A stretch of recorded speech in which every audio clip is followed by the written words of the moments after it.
At Turpentine Creek Wildlife Refuge, we rescue animals and give them the best lives possible in captivity. We dedicate ourselves to providing quality care for the animals that call our refuge home. In a single day, we can experience the highest highs and the lowest lows. Yet, at the end of the day, we are a family.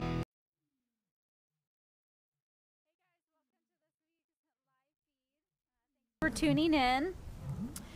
This week's Animals of the Week are going to be Jesse and Keesha, two of our tigers. Jesse's an 11-year-old male and Keesha's a 10-year-old female. They live on what we call lowers, but when you go on the tour, they're in a little separate pod right on the other side of the tour road. So in order to see them, you have to go on one of our guided tours. Which we highly recommend. You're going to see a lot more of the refuge than if you just do the self-guided area. So when you guys come out to visit, make sure you catch one of those tours and you can see Jesse and Keesha in their habitat. They were rescued from Missouri originally. There was like a roadside drive-through animal park that they came from. So there was actually 2 tigers and 2 ligers, Brady and Karma, who are also actually right next door in the enclosure next to them. So they basically were they were being cared for, but the fences were too short to adequately house them.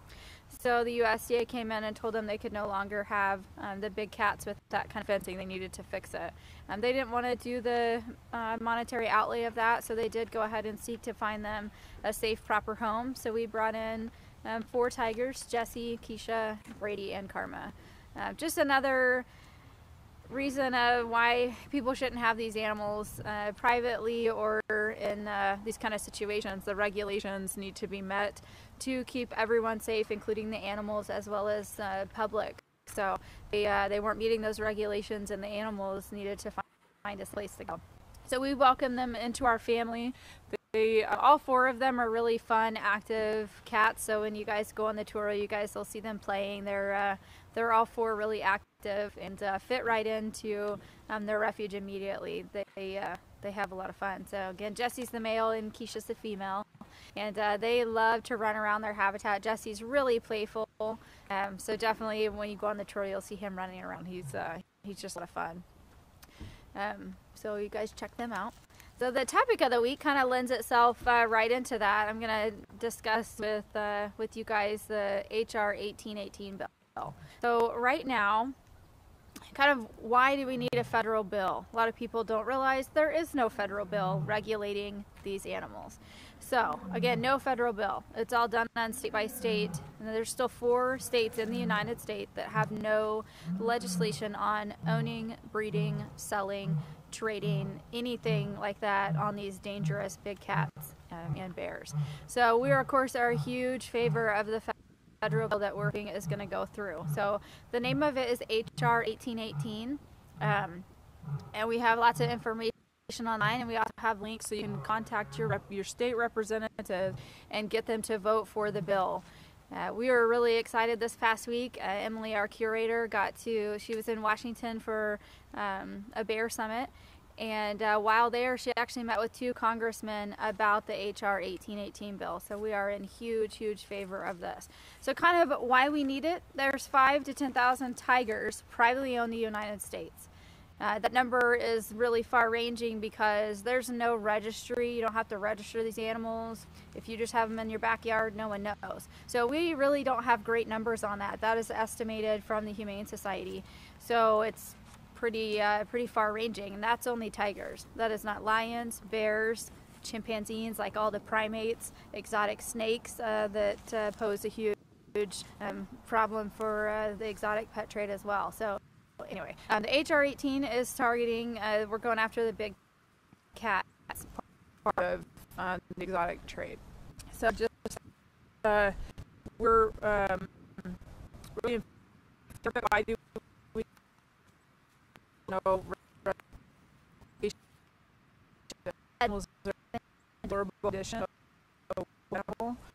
but along with that, dilapidated, unsafe conditions. So now we're posing a huge public safety hazard.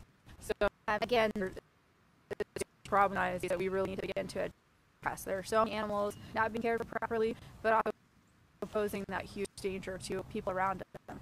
I went on a rescue, and there's literally away from cougars that were about 40 feet away. There was a neighbor's child. So it's just a huge problem that not enough light is being shed on. So we're really trying to do that and push everyone to go to our website, and then you can contact your state representative. Your favorite, I want them to be behind too. So the bill,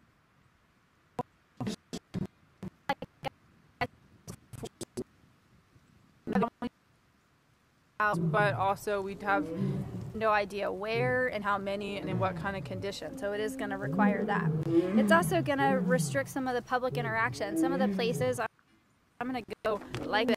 The sanctuary. I'm going to target the petty and those dangerous public actions that sometimes are off. So I'm going to send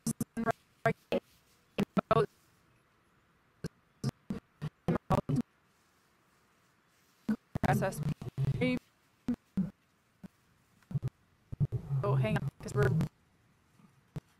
difficult. How about now?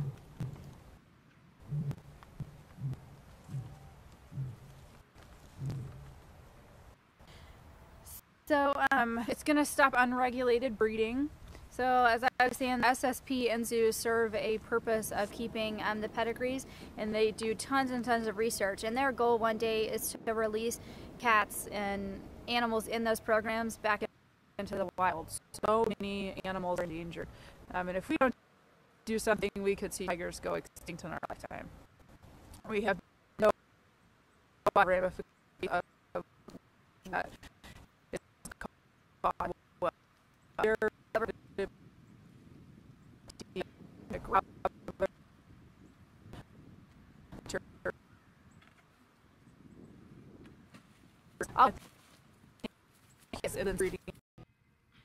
So are not selling them their door either. Breeding of these endangered species, and it's also going to just not allow people to breed the hybrids like ligers that serve absolutely no conservation purpose whatsoever. It's going to as well, and it is also selling big cats in the United States. So again, huge for that. It's going to do so much there of all of the big cats as species as whole. So we're super in favor. So please go on the website. It's turpentinecreek.org/HR1818, and you'll get tons of information, more than what I'm telling you guys today. So and we're still working on it. So a couple of the links are in the process of getting up that correct information. So if a link's not working, it's soon to come. So keep checking that out. It's not going to define the sanctuary. That seems like an odd thing to do, but it's actually going to define what a proper sanctuary is. Number one, they're defined as the nonprofit by the IRS. They're not these places that are allowing interactions and making hundreds of thousands of dollars, literally hundreds of thousands of dollars in one season on one cup.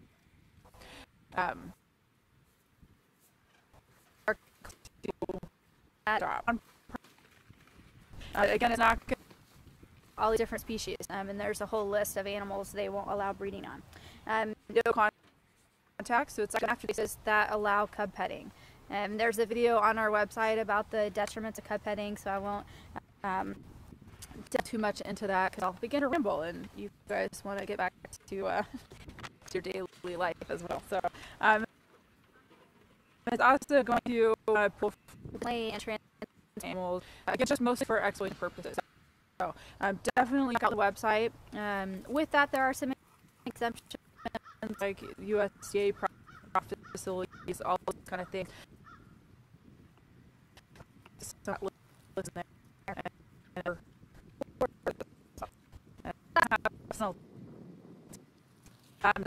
if you are $20 fine and a maximum prison sentence of 5 years. So again, they're really trying to target that, and it's for the welfare of the animals. So we're really hoping that that's signed through, and that's a federal bill, again, HR 1818. Go on our website, turpentincreek.org/ help us support animals. You guys are awesome supporters of ours, so it's just important animal care. Questions, make sure you just put them in the question and I'll answer them after the next segment, which is the staff member of the week. So it's going to be Hannah Corbin, our, well, I'll let her introduce you. Hannah Corbin is going to be our staff member of the week.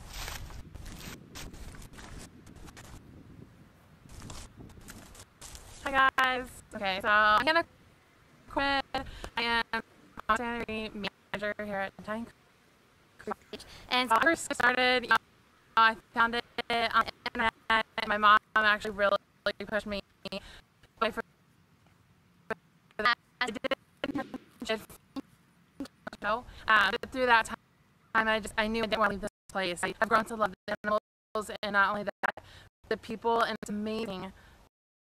All work towards one goal and share the same passion to help protect these animals and backyard breeders and private owners' hands. And so then I just kind of stayed. I was hired on about 2.5 years ago, so I've been here almost 5 years now, and definitely love every minute of it. So like I said, I'm the commissary manager, so I also do a lot of diet prep and formulating the diets for all the animals that we have here.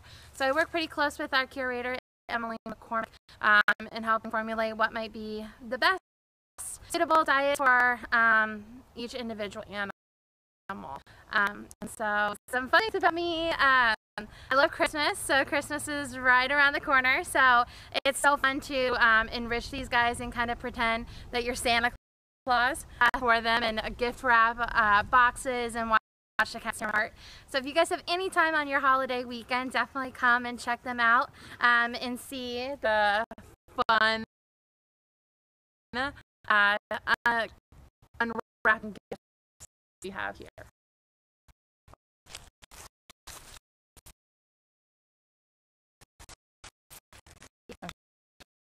So yeah, let me know if you guys have any questions.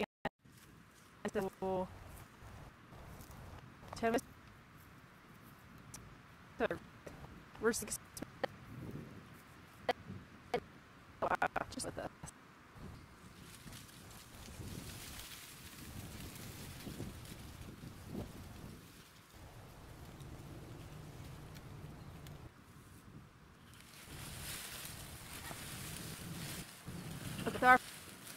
So Doug, and he's asking about our tours of the winter. Yeah, we're open every day except Christmas. We do go a couple days early, so we can hang out with our TC family here with all.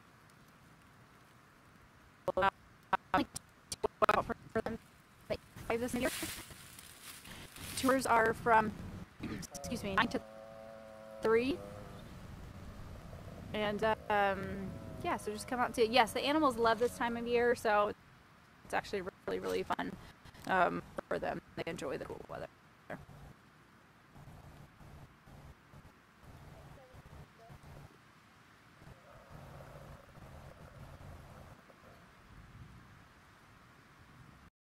Okay, so there goes sessions throughout the day, and just put them on our Facebook, and we'll get the answer you guys. I want to wish everyone a happy Thanksgiving, which is in a few days. I also want to remind everybody about Giving Tuesday, which is going to be next Tuesday. We have some really fun things for you guys to help us get, and we just really appreciate all of our support. It helps us help the animals, and it is crucial to the welfare of the animals. So definitely, please check that out, and we'll be tuning in, and you'll probably get to see live me. I know everyone's really excited about it. So we'll see you guys next week. Thanks so much.